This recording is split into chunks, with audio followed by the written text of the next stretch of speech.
잎인데 번개가 치고 천둥 소리가 나고 마치 장마철의 어느 날이 되어버렸던 것처럼 어젯밤에는 좀 요란스러웠죠. 갑자기 계절 감각이 멍해버린 그런 느낌이라고 할까요? 그리 길지는 않았지만 그래도 천둥과 번개는 사실 제 인생에 있어서 그다지 마음이 편하지는 않은 그런 것이 바로 번개와 천둥이죠. 제가 50년 전쯤 고향에 있을 때 그날 장날에 어른들은 다 장에 가고 동생하고 사촌 여동생하고 둘이 남았을 때 그때 끊임없이 쏟아지는 번개와 천둥 소리에 어린 둘이는 얼마나 놀랐는지 몰라요. 그래서 그 트라우마가 아직까지도 남아 있는 거예요. 자연의 현상임에도 한번 놀란 가슴은 저 안에는 번개와 천둥은 무서운 거야, 이렇게 각인이 되어버린 거죠. 죄와 게으름과 불순종에 대해서도 이런 놀람 내지 어떤 트라우마로 남게 된다면 어떨까 생각해 봅니다. 죄성이 무감각해지기 쉬운 인생이기 때문에 이런 마음 또한 드는 것 아닐까요?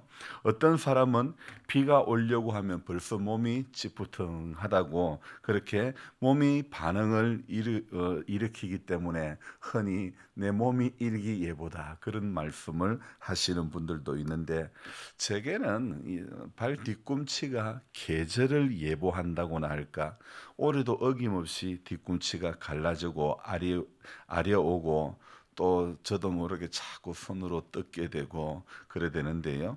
계절이 바뀌어가고 추운 계절이 곧 찾아온다는 것을 발 뒤꿈치가 미리 반응을 하는 거예요. 땅에 죄악이 관영해졌을 때 하나님은 물로 심판하시겠다고 작심을 하시지만, 또 지면에서 썰어버리시겠다고 작심을 하시지만, 그러나 노아에게는 방주를 만드는 그런 기회를 주셨고, 노아는 하나님이 주신 기회를 순종하는 사람이 되었죠. 우리는 교회라는 방주 안에서 마지막 심판의 날까지 믿음으로 잘 이겨나가야 하는 한 사람이 되어야 할 것입니다. 여러분, 믿음 생활이 혼자서 잘 된다면 하나님은요 결코 교회로 부르시지 않았을 것이고 각 개인적으로 부르셨을 것 아닐까요? 하지만 하나님의 뜻은 성도가 한 몸을 이루는 것을 하나님 기뻐하는 것입니다. 그래서 제가 좋아하는 로마서 12장 15절의 말씀처럼 즐거워하는 자로 즐거워하고 우는 자로 같이 울어줄 수 있는 것, 이것이 바로 바람직한 교회의 모습이라 생각합니다. 오늘 이 느헤미야 3장은요 예루살렘 성벽을 재건하는 그런 내용이 기록이 되어 있는데, 3장의 특징은 어떤 것이 있냐면 다양한 사람, 그 다양한 사람의 자손들, 그 자녀손들, 또 함께하는 사람, 여러 사람들의 이름이 쭉 열거되어 있고요.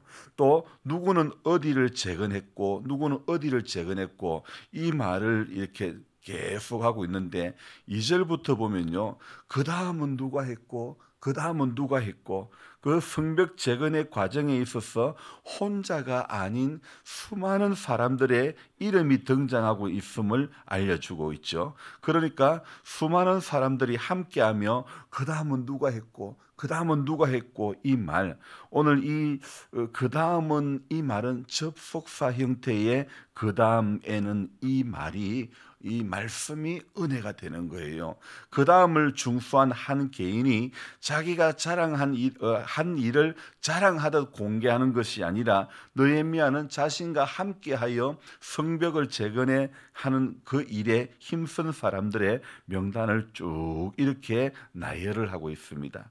느헤미야가 성벽 재건하는 것을 겉으로는 어떤 물리적인 한 장소를 재건하는 모습이지만은, 그러나 이 고국으로 돌아와서 성벽을 재건하는 이 일이 보여주는 궁극적인 의미는 무너진 공동체를 회복시키고자 하는 하나님의 선한 뜻으로 보여집니다. 여러 사람들의 이름이 열거되어 있는, 아니 협력하여 그 다음을 중수해가는 이 아름다운 모습 속에서 하나님의 일하심을 발견하며 또 은혜가 됩니다. 그것은 바로 느헤미야 한 사람이 하나님으로부터 사명을 받았는데, 하나님께서부터 받은 사람은 느헤미야인데, 그런데 그 일을 이루어 가시는 방법은 여러 사람을 동원하여 함께 이루어 가시는 하나님의 방법을 보여주고 있죠. 우리 교회가 60여 년의 역사 가운데 지금 이 자리에 계신 분들 모두가 참 저는 그 다음을 이어가는 한 사람들이라 말씀드리고 싶습니다. 하나님은 오늘도 그 다음을 이어갈 그 한 사람을 찾으시고 그 한 사람에게 사명을 주시고 은혜를 받게 하시고 각자의 받은 달란트대로 교회를 섬기고 마을을 섬기고 이웃을 섬기게 하시는 겁니다. 특이한 점은요, 오늘 이 3장을 제가 읽고 묵상을 하면서 이런 생각이 듭니다. 이 모든 일에 어른들만 감당한 것이 아니라 누구의 자손들이라, 누구의 아들이다, 누구의 딸들이다, 이런 말들이 어떤 성경 다른 어디의 본문에서보다도 더 많이, 그래서 이 느헤미야 3장에서 제일 많이 나오는 단어가 아들이라는 단어, 누구의 아들, 누구의 아들. 이 아들이라는 단어가 얼마나 많이 기록되어 있는지 모릅니다. 그래서 도대체 이 느헤미야 3장에 아들이라는 이 단어를 몇 번 기록하고 있는가? 무려 29번이나 누구의 아들, 누구의 아들, 누구의 아들, 이렇게, 또 어떤 구절에서는 누구의 딸, 누구의 자손, 제일 많이 기록하고 있는 것이 누구의 아들, 누구의 아들, 이렇게 29번이나 아목의 아들이 그 다음을 했어, 아목의 아들이 그 다음을 중수했어, 이렇게 기록을 다 하고 있는 거예요. 저자인 느헤미야의 섬세함도 있지만 자녀들의 신앙교육에 최선을 다하고 또 그렇게 했던 포로 귀한 공동체의 역할 또한 참 대단하다 그런 생각을 해봅니다. 느헤미야는 이 수많은 인물들의 이름을 하나하나 열거하고 있죠. 성벽 재건에 있어서 각자가 담당한 어떤 그 구간, 길이가 다를 것이고 담당했던 공사의 난이도 또한 달랐을 것입니다. 하지만 각자의 능력에 따라, 형편에 따라 감당을 하는 거예요. 교회도 마찬가지입니다. 하나님의 교회는 각양의 은사와 형편에 따라 세워진 공동체죠. 작은 일에도요, 우리는 이 교회를 섬기면서 이런 마음을 가져야 됩니다. 나 하나쯤이야 하는 이 마음보다는 나 하나만이라도, 이렇게 나 하나쯤 기도 안 한다고, 나 하나쯤 예배에 빠진다고 그것이 아니라 나라도 기도해야지, 나 하나가 빠지면 안 된다는 그 마음이 이해야 되지, 나 하나쯤 빠진다고 이런 마음을 가지면 안 되는 거죠. 나 하나쯤, 우리 신앙이 병드는 게요, 나 하나쯤이야 하는 이 안이라면서 교회가 무너지는 것이고 병이 들어가는 것입니다. 여러분, 밀감 박스 안에 있는 그 밀감을 한번 보십시오. 그 중에 하나가 하얗게 색깔이, 꽃이 분이 나고 또 거기 오래되면 초록색으로 바뀌어 가는데, 밀감이 분이 나고 병이 들면요, 꼭 바로 옆에 붙어있던 밀감들을 건드립니다. 너도 죽어, 너도 죽어. 그래서 밀감 상자 안에 있는 하얀 이렇게 꽃이 피던, 분이 폈던 밀감을 그대로 놔두면 바로 옆에 있는 밀감까지 전부 다 병들게 하고 썩게 하고 마는 것 아닙니까? 참 그런 것을 볼 때에 여러분, 나 하나쯤이야 하는 안이란 생각은 우리 공동체 전체를 무너뜨릴 수 있다는 것을 꼭 기억해야 될 줄로 믿습니다. 12절 말씀 한번 읽어볼까요? 그 다음은 예루살렘 지방 절방을 다스리는 할로헤스의 아들 살룸과 그의 딸들이 중수하였고, 9절도 같이 읽어봅시다. 그 다음은 예루살렘 지방의 절반을 다스리는 후르의 아들 르바야가 중수하였고, 우리 9절과 12절 말씀을 비교를 해본다면 다 9절과 12절은 시작하는 부분이 그 다음은 예루살렘 지방의 절반을 다스리는 자. 여러분, 요즘 말로 한다면 예루살렘 지방을 다스린다고 하면 뭐 거의 절반을 다스린다면 거의 뭐 한 시장급이나 뭐 어떤 그런 급이 된다고 말씀드릴 수도 있지 않을까요? 고위공직자, 소위 말하는 고위공직자의 자녀가 오늘 12절에 그의 아들과 딸들이 함께 중수했다는 것, 재건했다는 것, 참으로 귀한 일이고 모범이 되는 거 아닙니까? 12절만 그런 것이 아니라 9절에 또 다른 예루살렘의 지방의 절반을 다스리는 그 가정에서도 이렇게 함께 자녀와 함께 중수했다는 이 내용들을 볼 때 흔히 말하는 이 집 자식 농사 하나 잘 지었다, 그렇게 말씀할 수 있는 그런 모습 아닐까요? 누구의 아들 모두가 협력하여 잘 감당하고 있는 이 모습. 그런데요, 꼭 보면 옥의 티가 있습니다. 5절 한번 봅시다. 5절 같이 읽습니다. 그 다음은 드고와 사람들이 중수하였으나 그 귀족들은 그들의 주인들의 공사를 분담하지 아니하였으며 모두의 가정들이요, 자녀 손이 협력해 가지고 아들과 딸들 자손들이 협력해 가지고 성벽 재건하는 일에 동참을 하는데, 오늘 드고와 사람들이 중수하였으나 그 귀족들은 그들의 주인들의 공사를 분담하지 아니하고, 그렇게 기록하고 있죠. 드고와 사람들의 귀족들, 그들은 주인의 그 공사에 분담하지 않았다는 것. 여러분, 우리 교회의 믿음 생활하면서 하나님의 공동체 속에서 귀족이 되면 안 되는 것입니다. 하나님 앞에 오늘도 조용히 종의 자세로 섬기는 그런 인생들이 되어져야 되지 않을까요? 그리고 마지막으로 또 1절 한번 또 보겠습니다. 1절 같이 읽습니다. 그때에 대제사장 엘리야십이 그의 형제 제사장들과 함께 일어나 양문을 건축하여 성별하고 문짝을 달고 또 성벽을 건축하여 함메아 망대하에서부터 하나넬 망대까지 성별하였고. 자, 여기 1절에 보면요, 성벽 건축에 있어가지고 재건에 있어가지고 가장 먼저 언급된 문이 어떤 문요? 양문. 양문은 제사장들이 제물을 이렇게 양이나 염소를 가지고 들어가는 통로가 바로 양문입니다. 제사에 쓰일 그 제물이 옮겨질 때 사용하는 문이 양문인데, 그러니까 그 예루살렘 성 안에 어문, 골짜기문, 샘문, 수문, 마문 등 수많은 문들 중에 제일 먼저 언급되는 이 양문이 이렇게 제일 먼저 기록되었다는 것은, 이것은 제사의 중요성을 알려주는 것 아닐까요? 제사와 관련된 것은 대제사장 엘리야십이 그의 형제들과 제사장들과 함께 일어나 건축했다, 그렇게 이야기하고 있지 않습니까? 각자가 어떤 사람은 보니까 자기 집에서 가까운 곳에서 또 이렇게 중수했다, 그런 부분들 그렇게 기록이 되어 있고, 이렇게 오늘 1절부터 마지막 절까지 보니까 누구는 어디 분담했고 누구는 어디 분담했고,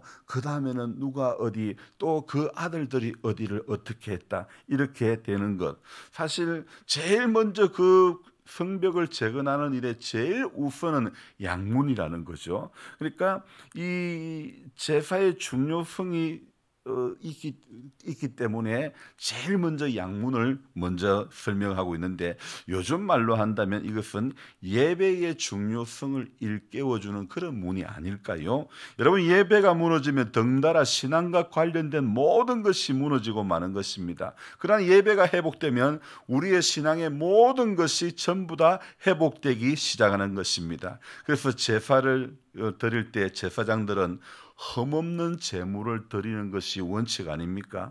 우리 또한 흠없는 예배를 드리는 성도가 되어져야 되는 것입니다. 간혹 예배 때 조시는 분들이 일부 있는데 얼마나 삶의 자리가 고될까 하는 생각도 들지만은, 또 한편으로는 그 생각보다는 영적으로 병이 드니 은혜를 못 받고 예배의 자리에 앉아 있어도 졸음이 밀려와 결국은 한 말씀도 못 듣고 밥만 드시고 돌아가시는 그 분들도 보이는 거예요. 여러분, 예배 때마다 졸게 되면 사단은 얼마나 허무해하는지 모릅니다. 교회 안에 침투된 미신과 기복주의 또한 얼마나 많은지 모릅니다. 요즘이야 좀 덜하지만은 과거에 한국 교회가 기도원에 많이 가던 그 시절에는요, 예수를 믿어도 정말 점을 치러 가는 그런 사람들 얼마나 많은지 모릅니다. 순수하게 말씀의 약속 하나만 붙잡고 가면 되는데, 이건 점쟁이를 찾아가는 것인지 기도를 받으러 가는 것인지 구분이 안 되는 그런 모습. 어쩌면 바로 이것이 우리 시대의 회파된 성벽의 모습이 아닐까요? 요즘 세상 사람들은 교인들이 교회 다니는 사람들 별로 좋아하지 않습니다. 존경하지 않습니다. 신앙이 있다면 다른 말로 하면 신망도 있어야 하는데, 오늘날 수많은 교회와 성도가 신앙은 있을지는 몰라도 신망을 잃어버린 지는 너무 오래되었습니다. 믿지 않는 사람들이 왜 교회에 전도되어 교회에 나오는 걸 싫어합니까? 교인들의 잘못된 어떤 신망 없는 모습들 때문에 그게 보기 싫다고 교회에 안 나오시는 분들이 얼마나 많은지 모른다는 것입니다. 여러분, 우리는 돌아봐야 됩니다. 나의 신망 없는 행동으로 인하여 누군가가 교회를 멀리하게 된다면 그 사람이 아무리 세상에서 성공했을지는 몰라도 결코 그것은 복스러운 삶이라고 말씀드릴 수가 없는 것입니다. 여러분, 성도는요, 성공을 지향하는 삶이 되는 것이 아니라 복스러운 삶을 살아가는 것, 그것을 우리는 지향해야 될 줄로 믿습니다. 그래서 오늘도 복스러운 성도의 삶이 되기 위해서 묵묵히 자기 몫의 태인 십자가를 지고 한결같이 하나님의 말씀 붙잡고 기도하는, 오늘 우리 성도님들이 너무너무 잘하고 계시는 거예요. 새벽 기도가 점점 없어지는 교회 가운데서 그래도 이렇게 기도하는 교회, 새벽을 깨우는 교회 성도님들이 있다는 것은 굉장히 하나님께 기쁨이 되고 또 우리들에게는 영적으로 힘이 되는 줄로 믿습니다. 그래서 어려워도 우리는 묵묵히 내 몫의 태인 십자가 지고 하나님 앞에 한결같이 기도하는 그 자리에 설 수 있는 모두가 되기를 축복합니다. 기도하겠습니다. 좋으신 하나님 아버지, 성도는 세상에서 성공을 지향하는 삶이 아니라 성도는 하나님의 은혜로 복스러운 삶을 살아가는 것이 성도의 삶의 자리이고 모습인 줄로 믿습니다. 하나님, 우리가 신앙도 있어야 되겠지만은 덕이 있어야 되고 신망이 있어야 될 줄로 믿습니다. 우리는 우리 삶이 전도지입니다. 그래서 하나님 아버지, 어떤 것보다도 내 삶으로 예수를 증거하고 드러내고 자랑하는 그런 우리 모두가 될 수 있도록 삶의 자리에서 작은 것 하나에도 하나님을 믿는 사람이기 때문에 신망 있는 모습이 우리 가운데 나타날 수 있도록 도와주시기를 원합니다. 이것은 꾸민다고 되는 것이 아닙니다. 주님의 마음을 품을 때에 하나님, 우리 믿음의 덕이 나타나고 그 덕이 열매로 맺어지게 되는 것 아닙니까? 주님, 오늘도 우리가 예수를 믿는다는 것, 교회 안에서 잘 믿는 것 중요합니다. 그러나 더 중요한 것은 우리 삶의 자리에서 예수 믿는 모습, 예수 믿는 사람은 어떻게 살아가야 하는가, 어떻게 손해볼 줄 알아야 하는가, 어떻게 져야 하는가, 어떻게 억울한 일을 당해도 어떤 액션을 취해야 되는지 우리는 하나님의 말씀을 통해서 벌써 수십 번을 더 들었습니다. 예수 잘 믿는다는 것, 하나님, 오늘 우리는 누구나 다 알고 있습니다. 그런데 여기에서 아멘이 우리 삶의 자리에서 아멘이 되지 못합니다. 여기에서 순종하겠다는 결단이 삶의 자리에서 그러한 순종이 이어지지 못하는 우리들의 모습이 얼마나 많은지 모릅니다. 주님, 우리를 불쌍히 여겨 주시옵소서. 순수하게 말씀의 약속만 붙잡고 가면 되는데 눈에 보이는 것이 너무 많습니다. 귀에 들리는 것이 너무 많습니다. 오직 좌로나 우로나 치우치지 않고 오직 믿음의 주요 또 온전케 하시는 이인 예수만 바라보고 갈 수 있는 우리 믿음이 되도록 주여 도와주시옵소서. 사람 바라보다 넘어진 사람 얼마나 많은지 모릅니다. 환경 바라보다 넘어진 사람이 얼마나 많은지 모릅니다. 베드로가 이는 풍랑을 보며 물에 빠지고 말았습니다. 주님 바라볼 때는 물 위를 걸어갔던 베드로였지 않습니까? 우리 삶에 일어나는 작은 풍랑을 바라보고 우리 마음 또한 동요되고 세상의 물에 빠져버리는 어리석은 인생이 되지 않도록 도와주시옵소서. 한결같이 복스러운 믿음의 사람들이 다 될 수 있도록 주님, 우리 연약함을 안고 오늘도 기도하는 자리에 앉아있는 것이 얼마나 복된 일인지 모릅니다. 내 기도하는 그 시간, 그때가 가장 귀하다. 하나님, 인간의 어떤 노력보다도 기도하는 시간이 가장 귀한 줄로 믿습니다. 평생 이 말씀을 체험할 수 있도록 이 찬양의 가사의 그 고백들이 우리의 고백이 될 수 있도록 또 그것이 체험되어지는 은혜가 우리 모두에게 있게 하여 주시옵소서. 주님의 뜻을 이루소서. 고요한 중에 기다리니 정말 주님의 뜻이 우리 삶 가운데 이루어지기를 주님 소망하며 기도하며 묵묵히 따라가는 우리 모두가 되도록 도와주시옵소서. 환절기 가운데 연로하신 성도님들의 출입과 삶의 자리를 붙들어 주시고 어려운 일 당치 않도록 도와주시옵소서. 감사를 드리며 존귀하신 예수님의 이름으로 기도드립니다. 아멘. 간절한 마음으로 주여 부르고 기도합니다. 주여, 주여, 주여. 좋으신 하나님, 새벽을 또 깨워주셔서 감사합니다. 하나님